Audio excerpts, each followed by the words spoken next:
నూతన గీతంగా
బైబిల్ పఠన సందర్భంగా దేవుని వాక్యాన్ని విందాం.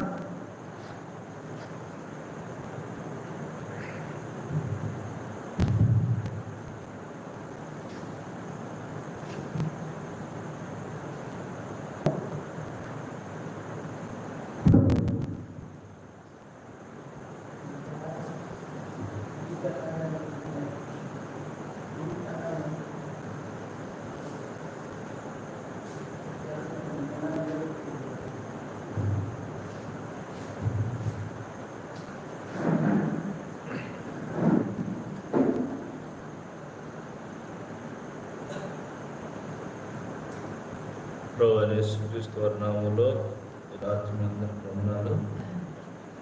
దేవుని వాక్యములో నుంచి కీర్తన గ్రంథము 130వ కీర్తన.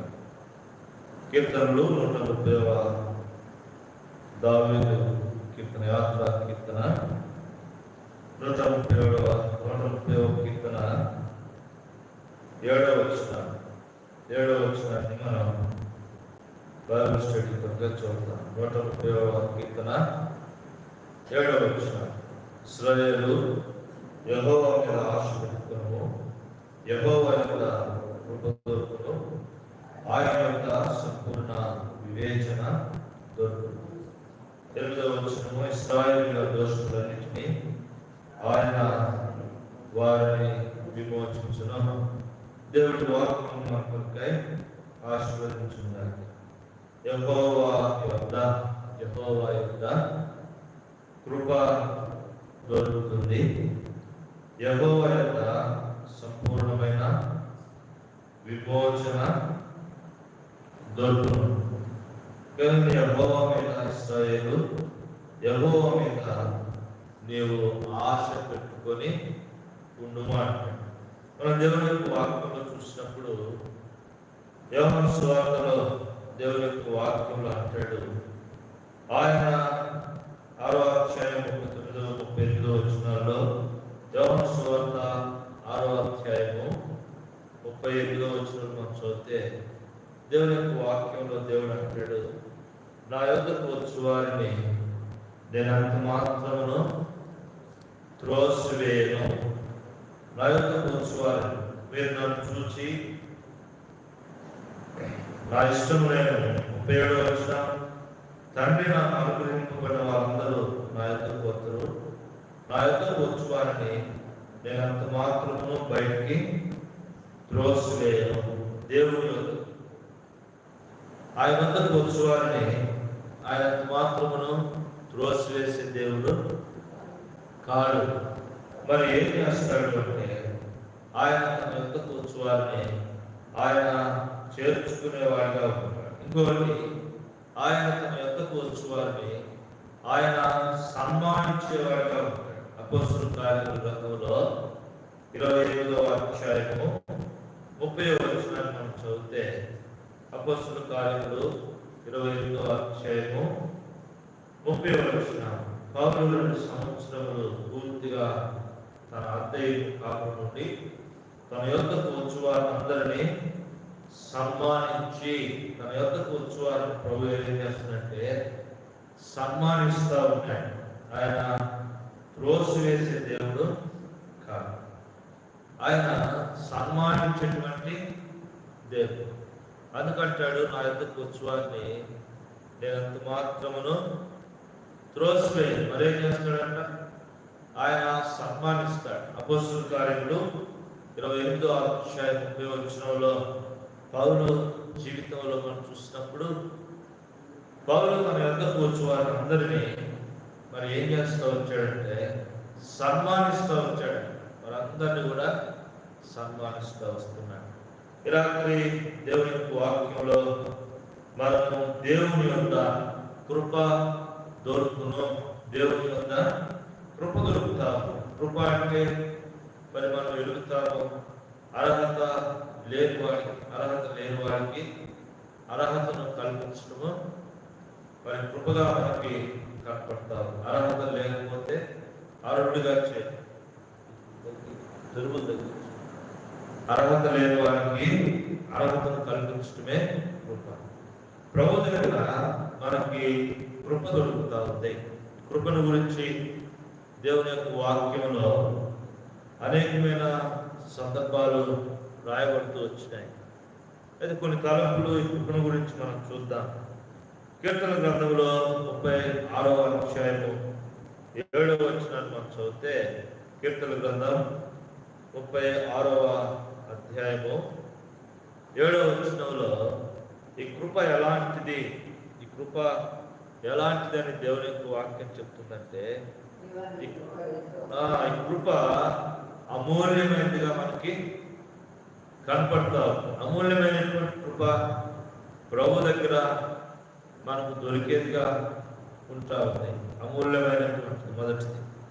రెండవది చూసినప్పుడు యెషయా గ్రంథంలో 54వ అధ్యాయము 8వ వచనం, యెషయా గ్రంథం 54వ అధ్యాయము 8వ వచనాన్ని మనం చదివితే, ఈ కృప 54వ అధ్యాయం యెషయా గ్రంథంలో 8వ వచనం, నిత్యమైన కృపతో నీకు వాత్సల్యమును చూపుదును.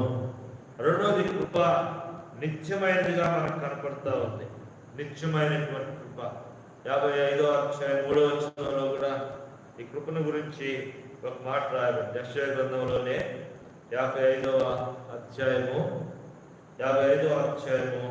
3వ వచనం మనం చదివితే, చివరి వచనంలో దావీదునకు చూపిన శాశ్వత కృపను మీకు చూపుదును. దావీదునకు చూపిన శాశ్వతమైనటువంటి కృప, శాశ్వతమైన కృప. ఒకటి, లేకపోతే నిత్యమైన కృప, లేకపోతే శాశ్వతమైన కృప, అమూల్యమైనటువంటి కృపగా మనకు కనపడుతుంది. మూడవది చూసినప్పుడు కృప విషయంలో మరి 103వ కీర్తనలో 11వ వచనాన్ని మనం చదివితే, ఇక్కడ ఒక మాట మనకి జ్ఞాపకం చేయబడతా ఉంటుంది. 103వ కీర్తన 11వ వచనాలు మనం చదివితే, భూమి కంటే ఆకాశము ఎంత ఉన్నతముగా ఉందో ఆయన యందు భయభక్తులు గలవారి ఎడల ఆయన కృప అంత అధికముగా ఉంది. కానీ అధికమైనటువంటి కృప, అమూల్యమైన కృప, నిత్యమైన లేదా శాశ్వతమైన కృప, అధికమైనటువంటి కృప, తన ఎడల భయభక్తులు గలవారి ఎడల ఆయన అధికమైనటువంటి కృపను చూపుతాడు. రోమీయులకు రాస్తూ పౌలు అపోస్తలుల మాట జ్ఞాపకం చేస్తాడు. పాపం ఎక్కడ విస్తరించినో అక్కడ కృప అపరిమితముగా విస్తరించు. అధికమైనటువంటిది లేకపోతే అపరిమితమైనటువంటి కృప. అపరిమితమైన కృపను మనము ప్రభు దగ్గర నుంచి పొందగలిగే వారంగా ఉంటా ఉన్నాం. ఇంకా మనం చూసినప్పుడు ఈ కీర్తన గ్రంథంలోనే 63వ అధ్యాయము 3వ వచనం, కీర్తనలోనే 63వ కీర్తన 3వ వచనం మనం చదివితే ఇక్కడికి మాట కూడా ఇంకో మాటను మరి మనం చూడగలుగుతాం. 63వ అధ్యాయము 3వ వచనం, నీ కృప జీవము కంటే ఉత్తమము. ఉన్నతమైన కృపే కాదు, అపరిమితమైన అధికమైన కృపే కాదు, ఇది ఉత్తమమైన కృప, ఉత్తమమైనటువంటి కృప. కానీ ప్రభు దగ్గర మనకి అమూల్యమైన కృప ఉంది. ప్రభు దగ్గర మనకి శాశ్వతమైన లేదా నిత్యమైనటువంటి కృప ఉంది.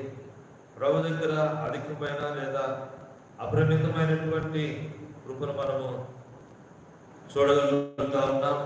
ఇంకోటి, ప్రభు దగ్గర మనకి ఏం దొరుకుతుందంటే ఈ కృప ఉత్తమమైన బెస్ట్ అన్నమాట. మంచి కృపను దేవుడు మనకి ఇస్తూ ఉన్నాడు, దేవుడు మనకి ఇచ్చేవాడిగా ఉంటున్నాడు. ఇక్కడ మనం చదివితే 131 కీర్తనలో మరి ఇందులో మనం చూసినప్పుడు ఆయన ఎవరికి ఈ కృపను ఇస్తూ ఉన్నాడు, ఎవరికి ఆయన ఈ కృపను ఇచ్చేవాడిగా ఉంటా ఉన్నాడు, ఎవరికి ఇస్తా ఉన్నాడు కృపను. మనం ఇందాక 3వ కీర్తనలో చదివే 11వ వచనంలో ఆయన యందు భయభక్తులు కలవారి, ఆయన యందు భయభక్తులు గలవారికి ఆయన కృప ఉంటా ఉంది.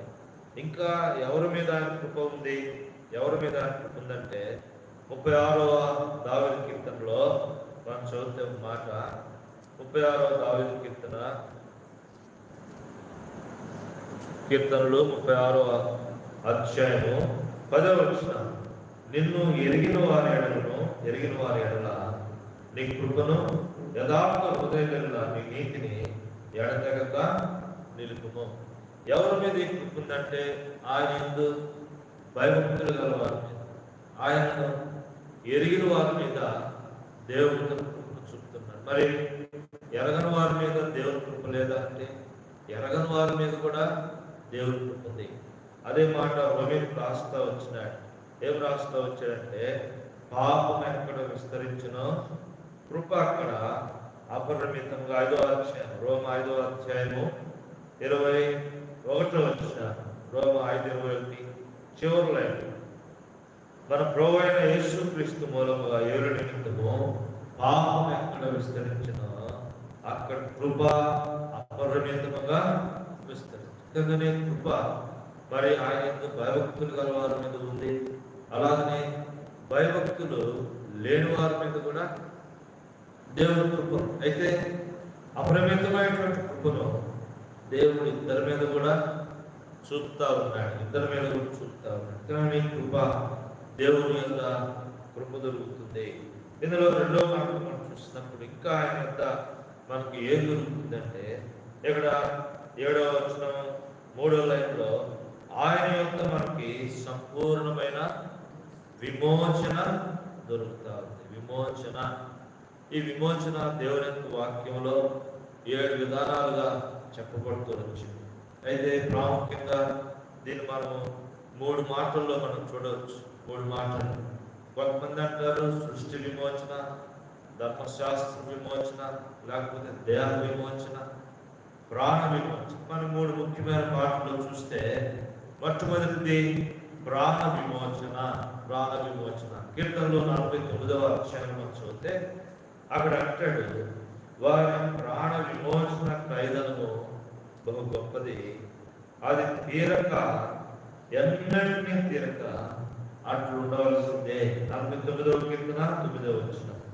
వారి ప్రాణ విమోచన క్రైదనము బహు గొప్పది. బహు గొప్పదైనటువంటి విమోచన, బహు గొప్పదైనటువంటి క్రయము దేవుడు మన ఎడల మరి శిలువలో చెల్లిస్తూ వచ్చినాడు. అందుకనే రోమిలకు కొరింథీయులకు రాస్తూ మరి పౌలపోస్తుడు జ్ఞాపకం చేస్తాడు, మీరు విలువ పెట్టి కొనబడిన వారు, నేను విలువ పెట్టి కొనబడిన వారు. 6వ అధ్యాయంలో రాస్తే 7వ అధ్యాయంలోకి వచ్చి అంటాడు, మీరు విలువ పెట్టి కొనబడిన వారు కనుక మీరు మనుషులకు దాసులుగా ఉండకుడి అంటాడు. కానీ విలువ పెట్టి కొనబడినటువంటి అపొస్తలుల కార్యంలో రాస్తాడు, క్రీస్తు స్వరక్తం ఇచ్చి సంపాదించుకున్నటువంటి సంఘము. క్రీస్తు తన స్వరక్తం నుంచి ఆయన మరి సంపాదించుకుంటూ వచ్చినాయి. కానీ మొట్టమొదటిది ఆయన యొక్క విమోచన జరుగుతుంది. ఏ విమోచన అంటే ప్రాణ విమోచన.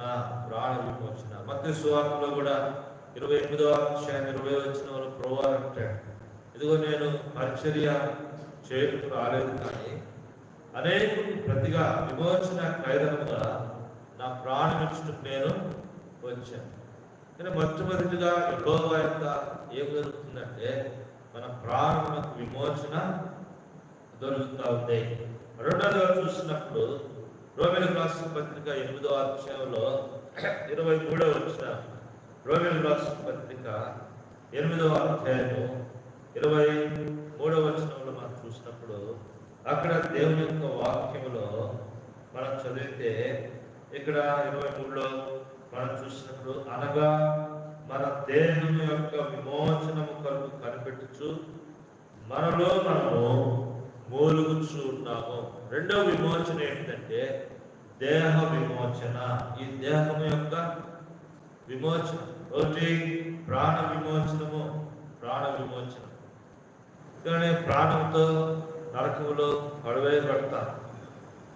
యెషయా గ్రంథము చివరి అధ్యాయం మనం చదివితే మరి అగ్ని ఆగు పురుగు చావుదు అనే మాట అక్కడ రాయబడి. ఉదాహరణలుగా కొన్ని మనం చూసినప్పుడు ధనవంతుని యొక్క మరి ధనవంతుడు లాజరును గురించిన సందర్భము జ్ఞాపకం చేయబడతా ఉంది లూకాసు సువార్తలో. అతడు ప్రాణంతోనే పడవేయబడ్డాడు, దేహంతోనే పడవేయబడుతూ వచ్చినట్లుగా దేవుని వాక్యంలో మనం చూడగలుగుతాం. రెండోది దేహం యొక్క విమోచన. ప్రాణము దాని ఆశల నుంచి విమోచన ఉండాలి. దేహం యొక్క విమోచన. అందుకని కొరింథీయులకు పౌలు రాస్తాడు, ఇదిగో ఈ దేహంతో చేసినవి మంచివైన సరే చెడ్డవైన సరే మరి క్రీస్తుకు లెక్క అప్పటిప్పుడు కొరకై మనము దేవుని యొక్క సింహాసనం ఎదుట నిలవబడాలని పౌలు జ్ఞాపకం చేస్తూ ఉన్నాడు. చదువుతున్న మాటలు మనం చదివితే 2వ కొరింథీయులకు రాసిన పత్రిక 5వ అధ్యాయం, కొరింథీయులకు రాసిన 2వ పత్రిక 5వ అధ్యాయము 10వ వచనం, 5వ అధ్యాయం 10వ వచనంలో మనం చదివితే ఎందుకనగా తాను జరిగించిన క్రియల చొప్పున అవి మంచివైన సరే చెడ్డవైన సరే దేహంతో జరిగించిన వాటి ఫలమును ప్రతి వాడును పొందినట్టు మనమందరము క్రీస్తు న్యాయపీఠం మీద ప్రత్యక్షము కావాలి. కానీ ఇలాంటి విమోచన, ఈ శరీరం నుంచి విమోచన, ఈ శరీర కార్యముల నుంచి మరి విమోచింపబడాలి. శరీరం ఈ పాపంతో పతనమైన దేహము విమోచింపబడాలి. విమోచింపబడకపోతే ప్రభుత్వం కూడా మనము ఉండలేము. ఈ దేహం కడగబడాలి. ఈ దేహం కడగబడాలి. ఒకనొక సందర్భంలో మరి శిష్యుల్లో ఒకటి ఏర్పడి ఏంటిదంటే ఎవరు గొప్ప. నేను ముందు రక్షణ పొందాను కాబట్టి, నేను అందరికంటే పెద్దవాడిని కాబట్టి నేనే గొప్ప అనుకుంటున్నాడు పేతురు గారు. మేము కూడా గొప్పే అని అనుకుంటా ఉంటే ప్రభువు ఎరిగినాడు. ఆడే ఒక పాత్రను తీసుకొని అందులో నీళ్లు ఉంచి వారి పాదములు కడగటము ప్రారంభించాడు. ప్రారంభించినప్పుడు పేతురు దగ్గరికి వచ్చినప్పుడు పేతురు గారు అన్నారు, ప్రభువా నాతో నీకు పాలు అనేది. అప్పుడు అంటాడు, ప్రభువా నా పాదముల తల నుంచి అది కాలు వరకు. కానీ దేహము క్రీస్తు రక్తం చేత కడగబడాలి. కడగబడాలి. పాపంతో అంకిలమైనటువంటి దేహం, పాపంతో పతనమైనటువంటి ఈ దేహము విమోచింపబడకపోతే ప్రభుత్వం కూడా ఉండలేదు. ప్రాణం విమోచింపబడాలి, దేహం విమోచింపబడాలి. మూడవది, మనలో ఉన్నటువంటి దేవుని ఆత్మ కూడా విమోచింపబడాలి. చూద్దాము కొరింథీయులకు రాసిన పత్రికలోనే, కొరింథీయులకు రాసిన పత్రిక 1 కొరింథీ 6వ అధ్యాయము 11వ వచనంలో మరి చివరి 2 లైన్లు, మన దేవుని ఆత్మయందును మీరు కడుగబడి పరిశుద్ధపరచబడిన వారై నీతిమంతులుగా తీర్చబడిరి. కానీ ఆత్మలో కడగబడి ఉంటారు. ఒకటి ప్రాణం కడగబడుతుంది, దేహం కడగబడుతుంది. 3 ఆత్మ కడగబడతారు. ఈ శుద్ధి చేయబడే విధానం బైబిల్లో మనం చూసినప్పుడు 5 విధానాల్లో మనకు బైబిల్లో కనపడతారు.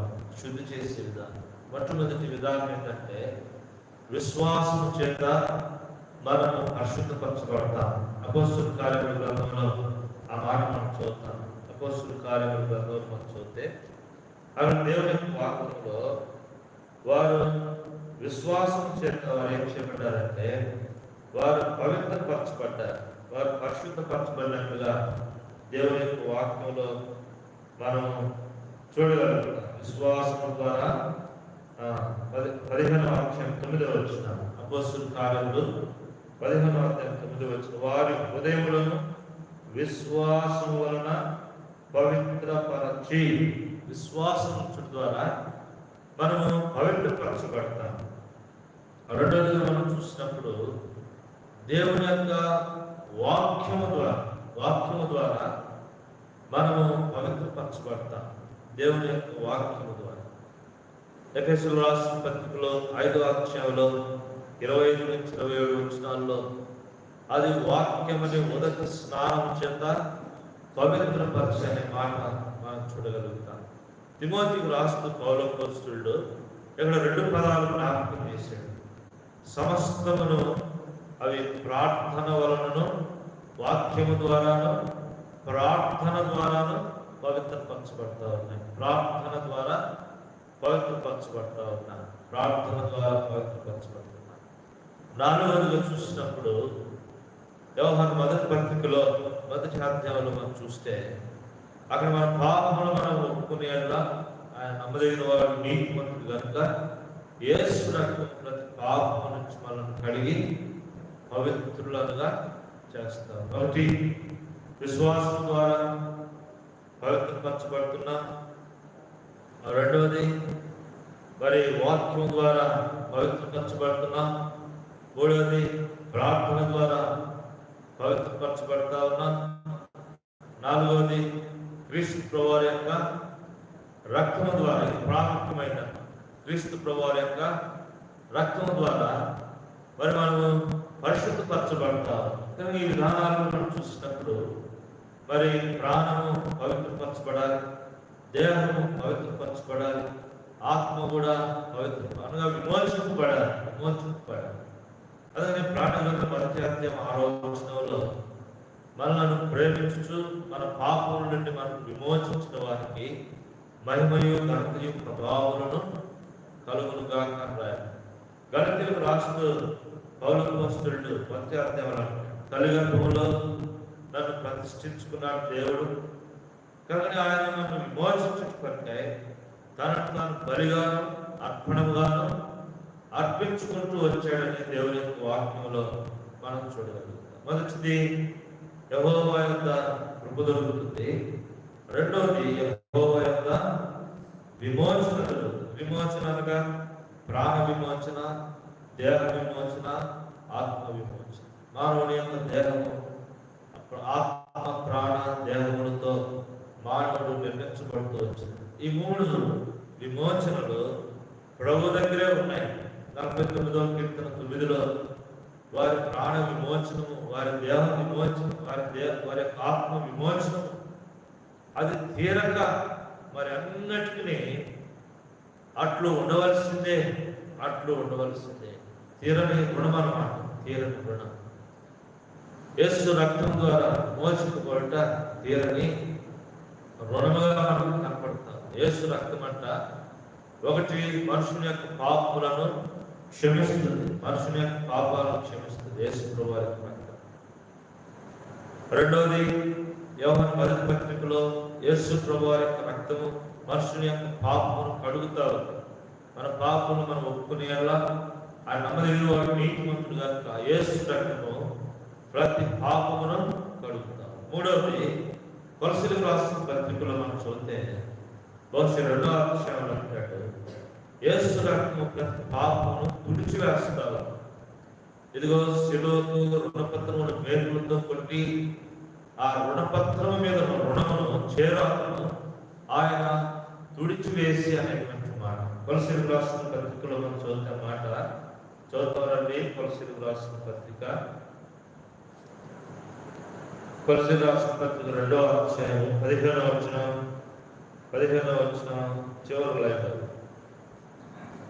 మనకు విరోధంగా ఉన్న పత్రమును మేకులతో సిలువ కొట్టి దాని మీద చేరాలను తుడిచి వేసి యేసు రక్తము పాపములను క్షమించారు.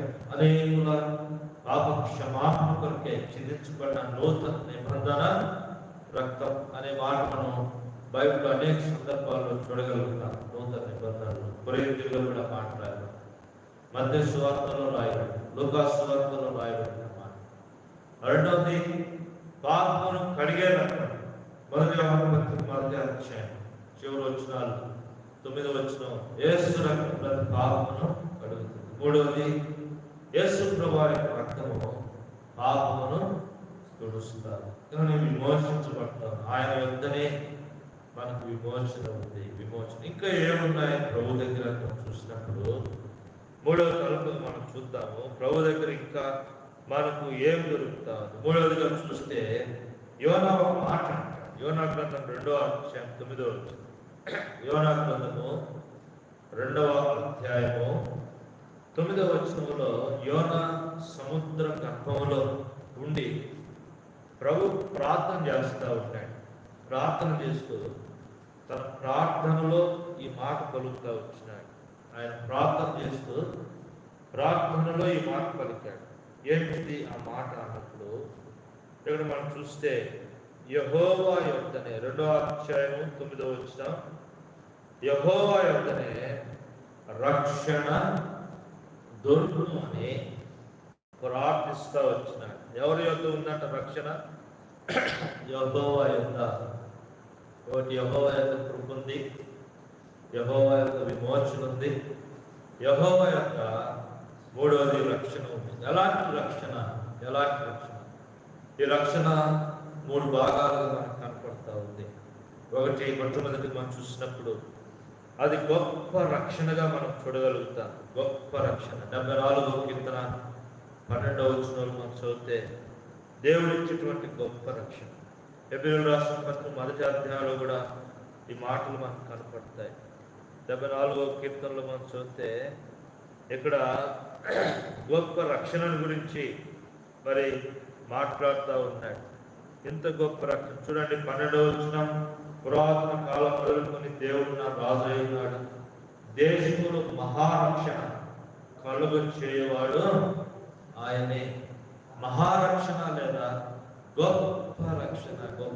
హెబ్రీయులకు రాసిన పత్రికలో 1వ అధ్యాయంలో మనం చూస్తే ఎంత గొప్ప రక్షణను నిర్లక్ష్యం చేసిన హెబ్రీయులకు రాసిన పత్రిక 2వ అధ్యాయము 3వ వచనం, 2వ అధ్యాయం 3వ వచనం, ఇంత గొప్ప రక్షణను మనం నిర్లక్ష్యం చేసిన ఎలాగూ తప్పించుకోము. కనుకనే గొప్ప రక్షణ దేవుని దగ్గర ఉంది, దేవుని యొద్దనే దొరుకుతూ ఉంది. రక్షణ కోరుకున్న వారికి రక్షణ సమీపంగా ఉంది. రక్షణ ప్రేమించు వారికే రక్షణ సమీపంగా ఉన్నట్లుగా దేవుని యొక్క వాక్యంలో మనం చూడగలుగుతాం. కానీ యెహోవా యొక్క రక్షణ యోనా ప్రార్థన చేస్తూ ఉన్నాడు. ఎలాంటి రక్షణ కావాలని? గొప్ప రక్షణ కావాలి. ఎందుకంటే ఎక్కడున్నాడంటే సముద్రం యొక్క అగాధంలో ఉన్నాడు. ఒక పాపి తన జీవితంలో మరి రక్షింపబడాలంటే మరి మహారక్షణ అవసరం, గొప్పదైన రక్షణ అవసరం. దేవుడు చాచిన తన బాహుబలం చేత వారిని బయటకు తీసుకురావాలి. ఐగుప్తీయుల గురించి, ఇశ్రాయేలు గురించి ఐగుప్తిలో ఉన్నప్పుడు ఆయన తన చాచిన బాహుబలం చేత వారిని ఐగుప్తిలో నుంచి బయటికి తీసుకుని వచ్చి వారికి గొప్ప రక్షణను కలుగు చేస్తూ వచ్చినాడు. నిర్గమకాండం 14 మనం చూస్తే, నేను యెహోవా మీకు కలుగుచే రక్షణను మీరు ఊరిక నిలుచుండి చూడండి అని దేవుని యొక్క వాక్యంలో మనం చూడగలం. మొదటిది ఆ యొక్క మహారక్షణ లేదా గొప్ప రక్షణను కలుగు చేస్తూ ఉన్నారు. రెండవది మనం చూసినప్పుడు యెషయా గ్రంథంలో, యెషయా గ్రంథం 45వ అధ్యాయం, యెషయా గ్రంథం 45వ అధ్యాయం, యెషయా గ్రంథం 45వ అధ్యాయం చూస్తే ఇక్కడ మరి ఇశ్రాయేలులకు దేవుడు ఎలాంటి రక్షణను ఇవ్వబోతా ఉన్నాడు, ఎలాంటి రక్షణను ఇవ్వబోతా ఉన్నాడు. యెషయా గ్రంథం 45వ అధ్యాయము 17వ వచనం.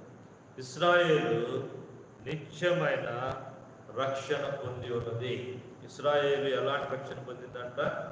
నిత్యమైనటువంటి రక్షణ. ఒకటి మహారక్షణ, రెండవది నిత్యమైనటువంటి రక్షణ. మూడవ రక్షణ గురించి మనం చూస్తే కీర్తన గ్రంథము 68వ అధ్యాయము 20వ వచనం. కీర్తనలు 68వ అధ్యాయము 20వ వచనం. కీర్తనలు 68:20లో దేవుడు మా పక్షమున పూర్ణ రక్షణ కలుగ చేయు దేవుడై ఉన్నాడు. మూడవది ఆయన పూర్ణమైన రక్షణ కలుగ చేసేవాడు. యాకోబునకు పూర్ణ రక్షణను అనుగ్రహించిన వాడు ఆయనే అని మనం చూడగలుగుతాం. కానీ పూర్ణ రక్షణ 44వ అధ్యాయం 4వ వచనంలో కూడా మనం ఈ మాట చూద్దాం. దేవా నీవే నా రాజు, యాకోబునకు పూర్ణ రక్షణ కలుగా నాజ్ఞాపింపుము. కనుకనే యెహోవా యొక్క రక్షణ దొరుకుతా ఉంది. రక్షణ ఎలాంటి రక్షణ అంటే అది గొప్పదైన రక్షణ, అది నిత్యం ఉండేటువంటి రక్షణ. అంటే శాశ్వత కాలం నిలిచి ఉండేటువంటి రక్షణ, శాశ్వత కాలం నిలిచి ఉండే రక్షణ. అది ఒక పాపిని సంపూర్ణుడిగా చేసేటువంటి రక్షణ, పూర్ణుడిగా పరిపూర్ణుడిగా చేసేటువంటి రక్షణగా మనకి అది మనం చూడగలుగుతూ ఉన్నాం. అందుకని మూడవది యెహోవా యొక్క రక్షణ దొరుకుతారు. నాలుగవ తాలూకు మనం చూసినప్పుడు మరి యెహోవా యొక్కనే ఇంకో మాట కూడా దొరుకుతారు మనకి. ఏంటంటే చూద్దాం, కొలసీలకు రాసిన పత్రిక. లేకపోతే ముందుగా కీర్తనలో చూద్దాం. 36వ కీర్తన 9వ వచనం. 36వ కీర్తన 9వ వచనం. నీ యొక్క జీవము ఓట కలదు, నీ వెలుగు పొంది మేము వెలుగు చూచుచున్నాము. నిన్ను ఎరిగిన వారేడని, యథార్థ ఉదయాడని, నీతిని అర్థంగా నీ యొక్క ఏముందంట? జీవం ఉందంట. దేవుని యొక్క ఏముందంట? ఇక్కడ జీవం ఓట అన్నాడు. కొలసీలకు రాసిన పత్రికలో పౌరు బాగా జ్ఞాపకం చేస్తాడు. 3వ అధ్యాయం కొలసీలకు రాసిన పత్రికలో ఒక మాట మనం చూద్దాం. కొలసీలకు రాసిన పత్రిక, మన జీవము ఎక్కడ ఉందంటే క్రీస్తులో ఉన్నది. మీ జీవము క్రీస్తులో దాచబడి ఉంది. 3వ అధ్యాయం 3వ వచనం చివరిలో మీ జీవము క్రీస్తుతో కూడా దేవుని యందు దాచబడి ఉంది. ఆయన యొక్కనే జీవము, ఆయనే జీవాధిపతి, ఆయనే నిజమైన దేవుడును నిత్య జీవమునై ఉన్నాడని యోహాను పత్రికలో 5వ అధ్యాయంలో మనం చదువుతాం అన్నమాట. రండి యోహాను పత్రికలో మనం చదివితే మొదటి యోహాను పత్రిక 5వ అధ్యాయము 20వ వచనము చివరిలో 20వ వచనం చివరిలో ఆయనే నిజమైన దేవుడును నిత్య జీవమునై ఉన్నాడు. ఇంకో మాట కూడా ఇందులో రాయబడి, ఇంకో మాట ఏంటంటే 12వ వచనం ఈ జీవము ఆయన కుమారుని యందు ఉన్నది. దేవుని కుమారుని అంగీకరించువాడు జీవము కలవాడు, కుమారుని అంగీకరించుకున్నవాడు జీవము లేనివాడు. కనుకనే ఆయన యొక్క జీవం ఉంది, ఆయనే జీవాధిపతి. అపోస్తుల కార్యంలో మరి వాళ్ళు పేతురు అపోస్తులు జ్ఞాపకం చేస్తాడు, మీరు జీవాధిపతి చంపుతుంది కానీ క్రీస్తు ఆయనను మరణంలో నుండి లేపాడు, మీరు జీవాధిపతి. చూద్దాం అపోస్తుల కార్యములు 3వ అధ్యాయం 15వ వచనం. అపోస్తుల కార్యములు 3వ అధ్యాయం 15వ వచనం. ఇంకా 14 నుంచి కూడా చూద్దాం. మీరు పరిశుద్ధులను నీతిమంతుడైన వారిని నిరాకరించి నరహంతకుడైన మనుషుల్ని మీకు అనుగ్రహింపమని అడిగితే మీరు జీవాధిపతిని చంపుతుంది కానీ దేవుడు ఆయన మృతులలో నుండి లేపడు. ఏనే జీవాధిపతి, జీవమునకు అధిపతి. అతని ప్రాణ గ్రంథము 1వ అధ్యాయంలో ప్రభువాని మాట సెలవిస్తాడు. ప్రాణ గ్రంథం 1వ అధ్యాయంలో చూస్తే ఇదిగో నేను మృతుడనైంది కానీ ఎవరి కొరకు మృతుడయ్యాడంట? 18వ వచనం, 18వ అధ్యాయం 18వ వచనం. నేను మొదటివాడను కడపటివాడను జీవించువాడు మృతుడనైంది కానీ ఇదిగో యుగయుగములో సజీవుడనై ఉన్నాడు. ఎవరి కొరకు మృతుడయ్యాడంటే నీ కొరకే నా కొరకే ప్రభువారు మృతుడవుతూ వచ్చినాడు. ఎందుకు మృతుడైనాడు ప్రభువారు? ఎందుకు మృతుడైనాడు అంటే యోహాను సువార్త 10వ అధ్యాయం 11వ వచనంలో అక్కడ రాయబడింది. ఎందుకు యేసు ప్రభువారు దేవుడు ఎందుకు నీ కొరకే నా కొరకు మృతుడిగా చేయబడ్డాడు? ఎందుకు మృతుడిగా చేయబడ్డాడు? యోహాను సువార్త 10వ అధ్యాయము మనం చదివితే ఇక్కడ దేవుని యొక్క వాక్యంలో మనం చదువు 10వ అధ్యాయం 10వ వచనం మధ్యలో గొర్రెలకు జీవం కలుగును, అది సమృద్ధిగా కలుగును. నేను వచ్చినని మీకు నిశ్చయంగా చెప్తున్నాను. నేను గొర్రెలు మంచి కాపుని తన గొర్రెల కొరకై తన ప్రాణం సమృద్ధి అయిన జీవాన్ని ఇవ్వడానికి కొరకు. సమృద్ధి అయిన జీవం ఆయనలో ఉంది. అందుకే మన జీవము క్రీస్తునందు దాచబడి ఉంది. మన జీవము ఆయన కుమారుడు క్రీస్తులో ఉంది. ఆయనే నిత్య జీవమును నిజమైనటువంటి దేవుడిగా మనకి కనపడుతూ ఉంటాడు. అసలు జీవం అంటే ఏంటి? నిత్య జీవం అంటే ఏంటి? యోహాను సువార్త 17వ అధ్యాయం 1వ వచనంలో ఈ విధంగా యోహాను సువార్తికుడి మాట రాస్తాడు. యోహాను సువార్త 17వ అధ్యాయం 1వ వచనం. అసలు జీవం అంటే ఏంటి? జీవం అంటే ఏంటి? యోహాను సువార్త 17వ అధ్యాయం 1వ వచనం. ఇక్కడ మనం చదివితే మనం ఇక్కడ లేకపోతే 3వ వచనం చదువుతాం. 3వ వచనం. అద్వితీయ సత్యదేవుడైన నిన్ను నీవు భక్తుని యేసుక్రీస్తు ఎరుగుటే నిత్య జీవము. జీవం అంటే ఏంటంట? ప్రభువుని ఎరుగుటే జీవం. ప్రభువుని ఎరుగుటే జీవం. కీర్తనాకారుడు అంటాడు, యెహోవా ఉత్తముడని ఎలాగో చూడాలంట? యెహోవా ఉత్తముడని రుచి చూచి ఎరగా. మనం కూడా పాడుతూ ఉంటాం, రుచి చూచి ఎరిగి తిని యెహోవా ఉత్తముడు. కానీ జీవం అంటే ఏంటి అంటే ప్రభువుని ఎరుగుటే జీవం. అద్వితీయ దేవుడు అయిన నిన్ను నీవు పంపిన క్రీస్తుని ఎరుగుటే నిత్య జీవం అని మరి సువార్తికుడు యోహాను రాస్తూ వచ్చినాడు దేవుని యొక్క వాక్యం. కనుకనే 4వ తలంపు ఏంటంటే దేవుని యొక్క మనకు ఏముందంట? జీవం ఉంది. మొదటిది దేవుని యొక్క కృప ఉంది. ఆ కృప అమూల్యమైనది, ఆ కృప నిత్యమైనది, ఆ కృప అధికమైనటువంటి కృప, లేకపోతే అపరిమితమైనటువంటి కృప. అది ఉన్నతమైనటువంటి కృపగా, ఉత్తమమైనటువంటి కృప. ఉన్నతమైనది, ఉత్తమమైనది, అపరిమితమైనది, నిత్యమైనది, అమూల్యమైనటువంటి కృపే. అమూల్యమైన. రెండవదిగా దేవుని వద్ద ఏం దొరికిందంటే విమోచన దొరుకుతా వచ్చింది. సంపూర్ణమైన విమోచన అంటే ఒక మానవునికి సంపూర్ణ విమోచన. ప్రాణంలో విమోచన, దేహము కొరకైన విమోచన, ఆత్మ కొరకైన విమోచన. మానవుడు ఈ 3 భాగాలతో నిర్మించబడుతూ వచ్చినాడు. మట్టితో తయారు చేయబడ్డప్పటికీ మరి ప్రాణం ఉంచాడు. ఈ దేహంలో దేవుని యొక్క ఆత్మ ఉంది. అందుకని అంటాడు కొరింథీయులకు 3:16 మీరు దేవుని ఆలయమై ఉన్నారని, దేవుని ఆత్మ మీలో నివసించున్నది మీరు ఎరుగరా. దేవుని ఆలయము అది పరిశుద్ధమై ఉన్నది. ఎవరైనా దేవుని ఆలయమును పాడు చేసిన ఎడల దేవుడు వారిని పాడు చేయననే మాట మనం చదవగలుగుతూ ఉంటాం. కానీ 3 సంపూర్ణమైన విమోచన. ప్రాణం విమోచించబడుతూ ఉంది లోకాశయం నుంచి. శరీరము, ఈ దేహము, మలినమైన ఈ దేహము, అపవిత్రమైన ఈ దేహము, రక్త మాంసములు కలిగిన ఈ దేహం.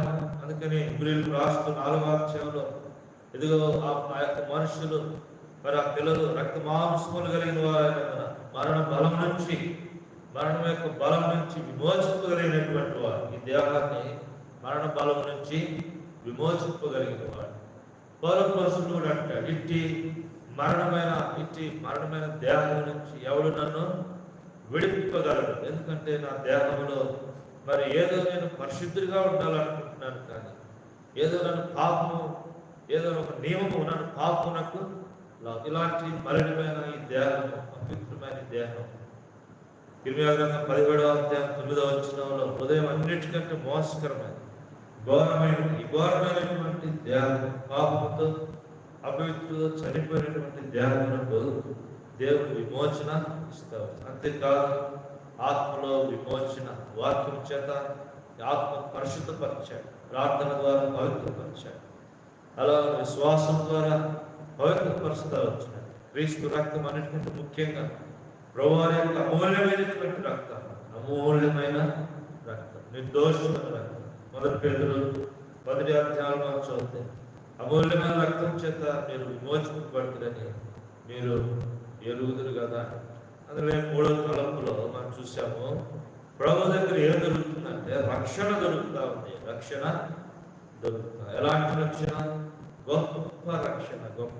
లోకంలో ఎవడను కలుగచేరేటువంటి గొప్ప రక్షణ. పాపం నుంచి రక్షణ, లోకాశం నుంచి రక్షణ, శత్రువు యొక్క భయం నుంచి రక్షణ. లూకాసు సువార్త 1:79 మనం చదివితే దేవుడు ఎందుకు అసలు ఈ రక్షణను మనకిచ్చాడు, ఎందుకు ఈ రక్షణ ఇవ్వబడింది మనకు అనే మాట, ఒక మాట జ్ఞాపకం ఉంచుతాం. చదువుతామా? లూకాసు సువార్త 1:1 అసలు రక్షణ ఎందుకు ఇచ్చాడు దేవుడు? రక్షణ మనకు ఎందుకు అవసరం అంటే, దేవుడు మనం చదివితే దేవుడు ఎందుకు రక్షణ ఇచ్చాడు? 75 మనము శత్రువుల నుండి మనలను ద్వేషించు వాళ్ళందరూ చేతులను తప్పించి రక్షణ కలుగజేసాను.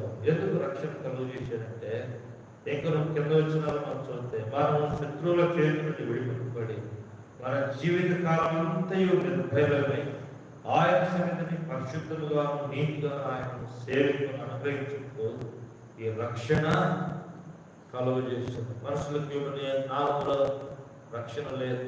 ఆకాశం కింద మనుషులకి ఏ నామంలో రక్షణ లేదు. యేసు నామమునే రక్షణ. కాబట్టి గొప్ప రక్షణ. యెషయా 45:12 మనం చదివాము. అక్కడ నిత్యమైనటువంటి రక్షణ, ఎల్లన్నిటినీ తీసివేయబడినటువంటి రక్షణ, ఎప్పుడు నిలిచి ఉండే రక్షణ. 3వ మనం చదువుతూ వచ్చిన యాకోబులకు పూర్ణ రక్షణ కలుగజేయడం. 4వ తలంపులో చూసాము, ఆయన మనకు జీవాన్ని ఇచ్చేవాడు. జీవము, ఆయన మన జీవము క్రీస్తులో. 5వదిగా చూసుకొని ప్రార్థన చేసుకున్నాం. 5వ తలంపు చూసినప్పుడు ఇక్కడ యెహోవా యొక్క మనకి ఏం దొరుకుతుందంటే, చూద్దాం. యెషయా గ్రంథంలోకి వెళ్దాం. 49వ అధ్యాయం. యెషయా గ్రంథం 49వ అధ్యాయము 4వ వచనం. యెషయా గ్రంథం 49వ అధ్యాయము 4వ వచనం. ఇక్కడ మనం చదివితే దేవుడు మనకి బహుమానాన్ని ఇస్తా ఉన్నాడు. దేవుడు మనకి బహుమానాన్ని ఇస్తా ఉన్నాడు. యెషయా గ్రంథము 49వ అధ్యాయము 4వ వచనం. 4వ వచనం మనం చూస్తే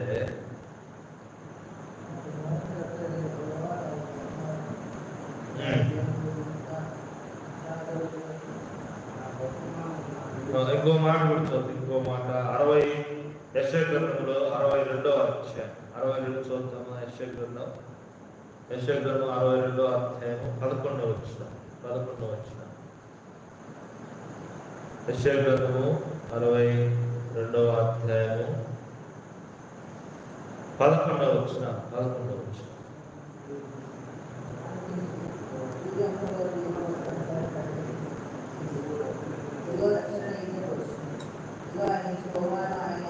ఇదిగో ఆయన ఇచ్చు బహుమానము ఆయన యొద్ద ఉన్నది. బహుమానం అంటే గిఫ్ట్, ఫలం.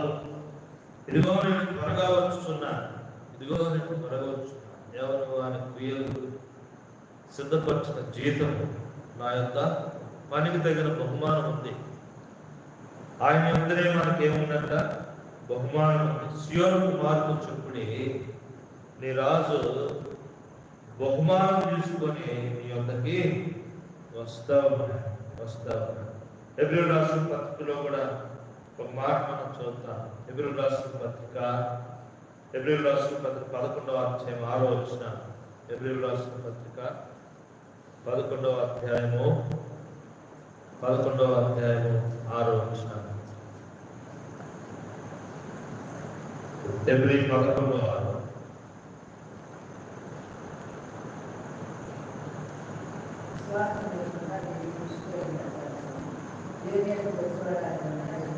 దేవుని యొద్దకు వచ్చువాడు ఆయన ఉన్నాడని, దేవుని యొద్దకు వచ్చువాడు ఆయన ఉన్నాడని తను ఎరుగు వారికి ఆయన ఏం చేస్తాడంట? తను వెతుకు వారికి ఫలము దయచేవాడని నమ్మవలను కదా. ఇక్కడ ఆయన ఫలం బహుమానం ఇస్తా ఉన్నాడు. ఇదిగో నేను త్వరగా వచ్చున్నాను. ఇదిగో చెట్ల వేరున గొడ్డలు ఉంచబడతా వచ్చాను. ఫలింపట్ల చెట్టు అందరికి అగ్నిలో వేయబడతారు. మత్తయి సువార్త 5వ అధ్యాయంలో అంటాడు, వారికి దేవుడు బహుమానం ఇస్తాడు. ఏంటిదంటే, ఇదిగో లోకం పుట్టినది మొదలుకొని మీ కొరకి సిద్ధపరచబడిన పరలోక రాజ్యం బహుమతికి ఇవ్వబడతారు. నా తండ్రి చేత ఆశీర్వదించబడినవారు కదా, లోకం పుట్టినది మొదలుకొని మీ కొరకై సిద్ధపరచబడిన రాజ్యము. ఒక సందర్భంలో ఎస్తేరు రాజు దగ్గరికి వెళ్ళినప్పుడు రాజు గారు ఏం కావాలి ఎస్తేరు, ఎందుకు వచ్చాము, ఏం కావాలి చెప్పు, రాజ్యంలో సగం కావాలా, నీకు ఇస్తా తీసుకో అంటాడు. నాకు రాజ్యంలో సగం వద్దు, బహుమానాలు వద్దు, కానీ నేను ఒక విందు చేస్తా ఉన్నా, విందుకు నీవు కనుక ఆయన బహుమానం ఇచ్చే దేవుడు, కనుక నీ యెహోవా యొద్దనే మనకు బహుమానము దొరుకుతాం. కనుక మొదటిది కృప దొరుకుతుంది, రెండవది విమోచన దొరుకుతుంది, మూడవది రక్షణ దొరుకుతుంది, నాలుగవది నిత్య జీవం దొరుకుతుంది, ఐదవది ఈ లోకంలో మనం జీవించిన జీవితాన్ని బట్టి ప్రభు మనకి బహుమాన్ని ఇచ్చేవాడు. ఇదిగో నేను త్వరగా వచ్చున్నాను, వారి క్రియలు బట్టి సిద్ధపరిచిన జీతం బహుమతి నా యొక్క దేవుడి కృపను మనకి అనుగ్రహించుగా.